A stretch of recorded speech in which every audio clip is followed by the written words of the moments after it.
The Minnesota Timberwolves currently have the best record in the NBA and are looking like a real contender this year. Here are 3 reasons why they are among the best teams in the league. If you enjoyed this video and want to see more, please consider subscribing. Number 1.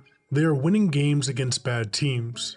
Throughout the summer, the Minnesota Timberwolves were haunted by the memories of the 2022-23 NBA season. Reflecting on their playoff exit with a 4-1 series loss to the Denver Nuggets in the first round, the team faced deep introspection to understand the factors that led to their early departure. Of course, several reasons contributed to their failure to meet expectations, ranging from injuries to unfamiliarity and immaturity. However, one particular issue stood out amongst the others. The Timberwolves struggled significantly against teams with the league's 7 worst records, finishing with a disappointing 7-13 record. Notably, they went 1-9 against Charlotte, Washington, Detroit, and Portland, 4 of the worst teams last year.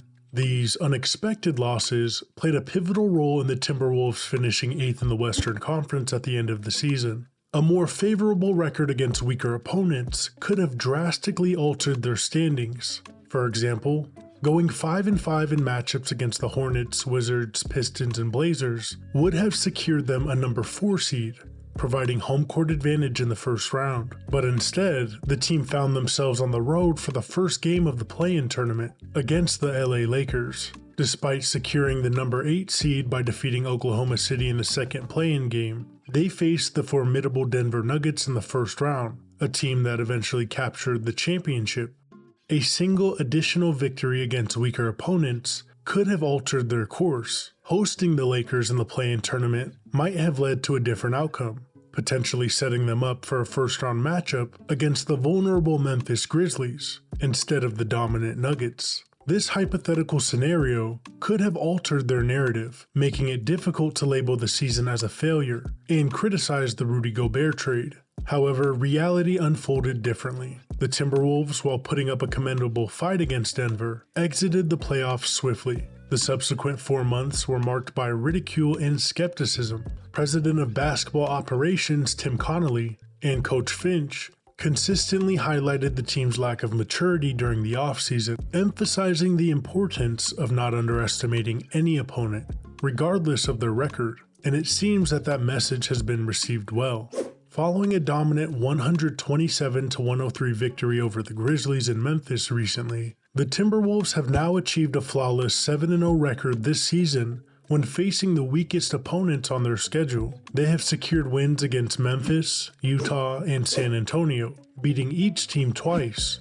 Additionally, they defeated Charlotte once, contributing to their exceptional 17-4 start, a franchise best for the season. While the Timberwolves have notched more significant victories against formidable teams like Boston and Denver, it is the consistent success against struggling opponents that highlights the stark contrast between this season's remarkable beginning and the lackluster conclusion of the previous season. But it's still a highlight to be good against good teams. And that brings us to point number 2. The Minnesota Timberwolves have been good against the best teams, and it's because of their defense.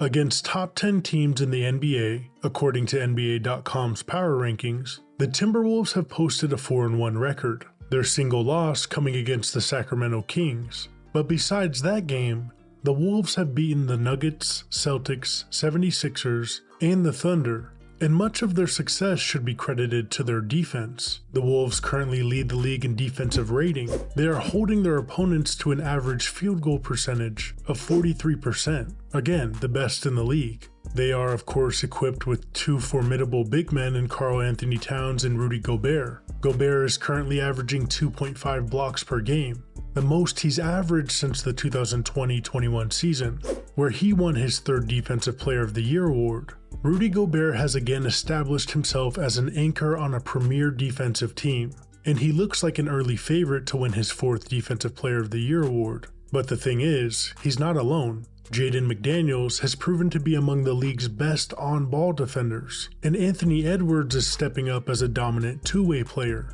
Which brings us to our 3rd and final point. Anthony Edwards is emerging as a superstar. The anticipation surrounding his 4th season reached unprecedented levels, especially after playing for Team USA. Yet the 22-year-old has managed to almost surpass those expectations. He's matching his numbers from his breakout season from last year with ease. He's showcased a mid-range game that holds the potential to play a crucial role in resolving the Timberwolves' offensive challenges, specifically during crunch time, a persistent issue from the previous season.